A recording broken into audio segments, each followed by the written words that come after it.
everyone, and welcome to week 4 of Prehistoric Archaeology in Britain. Last week we explored the Neolithic period, focusing on the development of sedentism and the growth of farming communities alongside new monument building practices. This week we will be exploring the Chalcolithic, also known as the Copper Age. This lecture will focus on sites associated with Beaker culture and the new burial rites which accompanied the advent of the Beaker period in Britain.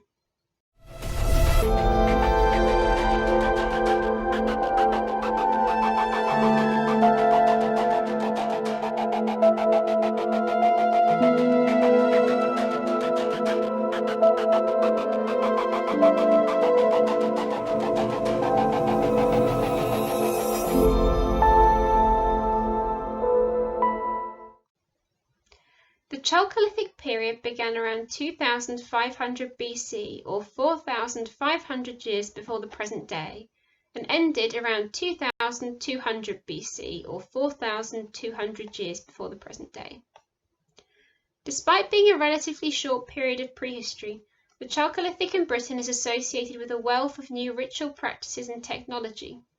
The so-called Beaker period is particularly characterised by distinctive new burial practices, which will be the main focus of this lecture. The main debate concerning this period is focused around migration. Societal and ritual changes during this time have been suggested to result from the migration of either groups of people or ideas and artefacts. This debate will be considered in the context of a series of case studies, including the burial at Achavanich, the Amesbury Archer and the Archer's Companion, and the Boscombe Bowmen, alongside a series of wider DNA and isotope analyses. The early Chalcolithic is characterised by the deposition of Beaker burials and artefacts within earlier monuments. For example, the deposition of Beaker pottery in the Neolithic tomb at the Now of Yarzo in Ireland. This suggests an initial interest in continuing the use of earlier monuments, perhaps indicating their importance within the wider landscape. This practice then developed into the construction of singular cist-type graves, with individuals interred alongside distinctive artefacts. These artefacts include beaker vessels, archery equipment, and gold artefacts. Over 300 Chalcolithic period burials have so far been discovered in Britain. The beaker vessels are what give the period its name and comprise pottery vessels which exhibit distinctive patterns and designs. These patterns can be used to track different groups and periods within the Beaker occupation of Britain. The main debate focused on Beaker people is whether the new material culture associated with them is representative of the migration of people or ideas. Some arguments suggest that new material and cultural practices in Britain represent an incoming migrant population from Europe. This might have been characterised by an invading migrant population with attacks on the indigenous population, or it may have been characterised by a peaceful takeover and intermarriage between incoming and indigenous groups. Other arguments suggest that new styles of burial and artefacts originate through trade networks between Europe and Britain. The following case studies, the burial at Achavanich, the Amesbury Archer and the Archer's Companion, and the Boscombe Bowmen, will examine these concepts further. The burial at Achavanich, also known as Ava, was discovered in 1987 in Scotland. The burial comprised a kist, in which was interred a young woman, around 18 to 22 years of age. The burial was found to contain a number of artefacts, including a beaker vessel, a cow scapula, flint flakes, and a flint scraper. The cow scapula has been interpreted as a food offering by some archaeologists, potentially reflecting food for the dead and beliefs in an afterlife. Oxygen and strontium isotopes were analysed in order to determine Ava's origin. These isotopes correspond to geology and levels of rainfall in different areas, revealing where individuals grew up and lived during their adult life. Isotopic analysis revealed that Ava had grown up and lived locally to the area in which she was buried. DNA evidence from the burial corresponds to communities from mainland Europe. This analysis suggests she may have been a second-generation migrant into Britain during this period. The burial of the Amesbury Archer dates from 2300 BC, or 4,300 years before the present day. Nearby to this burial was also discovered a second interment, often referred to as the Archer's Companion.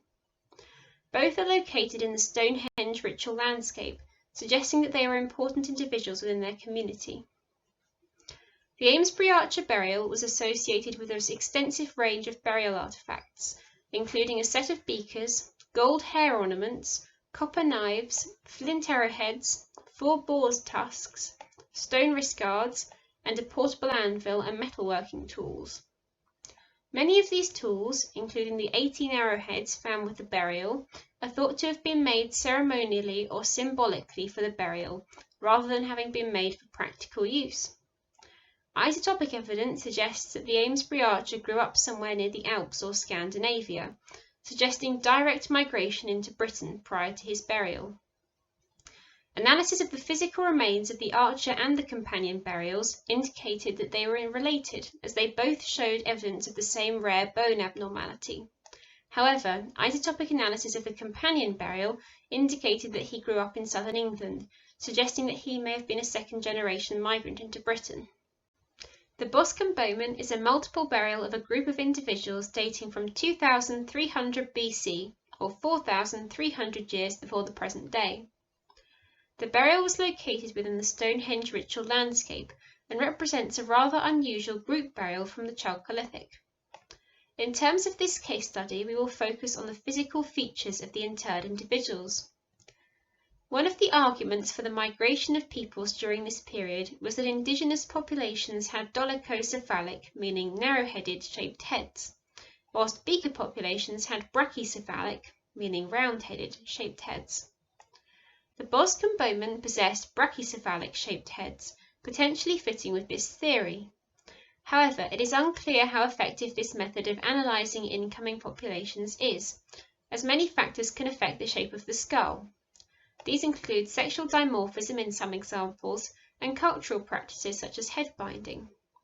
This is thought to have potentially resulted in the hyperbrachycephalic skull possessed by Ava, the burial from Achavanich, which was discussed earlier. Isotopic evidence from the Boscombe Bowmen burial suggested that the individuals were non-local. Isotope data did not suggest migration from the continent but from Wales. This is particularly interesting given the provenance of monuments such as the bluestones at Stonehenge to Wales, suggesting that the movement of monuments and monument building materials and migratory groups is likely linked. This slide will cover both DNA and isotopic studies into migration in Britain during this time. A DNA study was undertaken by Alauda et al. In 2019. This study covered 400 individuals which were European populations dating from the Neolithic, Chalcolithic and Bronze Age. 226 of the individuals were associated with Beaker cultural artefacts. The results of this study suggested that there was around a 90% population replacement during the Beaker phase between 2750 to 1800 BC, or 4750 to 3800 years before the present day. Isotopic analysis of 264 individuals from the British Chalcolithic by Parker Pearson et al. In 2016 indicated that 28% to 41% of individuals were likely to be non-local to the area in which they were excavated.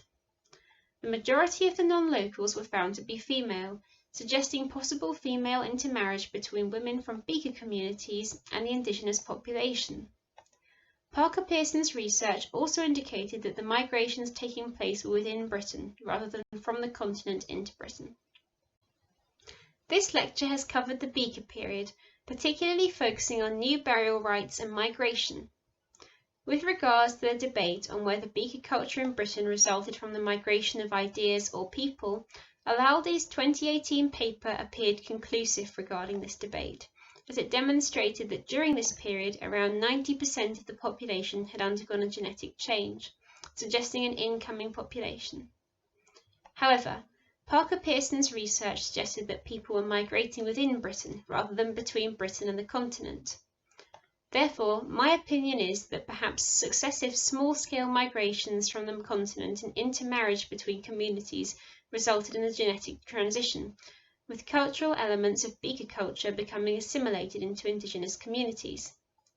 The case studies we have covered have each revealed a different piece of the story of Beaker migrations. DNA analysis of the Achavanich burial indicated that Ava was a recent descendant of European Beaker populations, whilst isotopic data suggested that she had lived in Britain during her childhood and adult life. The Amesbury Archer was a migrant, originating from the Alps or Scandinavia, whilst his relation, the Archer's companion, had lived in Britain during his early life. Finally, the Boscombe Bowmen represent an example of migration, but migration within Britain itself, from Wales to Wiltshire. These case studies demonstrate some of the many different kinds of migration which happened in the Chalcolithic period. This concludes the lecture for week 4. The following slides are included to present the sources used to create this lecture. I have also attached several links to further study resources for you to use to explore topics from the lecture further. Next week we will move on to the Bronze Age, focusing on the sites of Butser Ancient Farm, Must Farm, Mam Tor, Seahenge, the White Horse of Uffington and Flag Fen. We will be exploring themes including the development of settlements and burial practices alongside new monuments and ritual sites. Thank you for listening.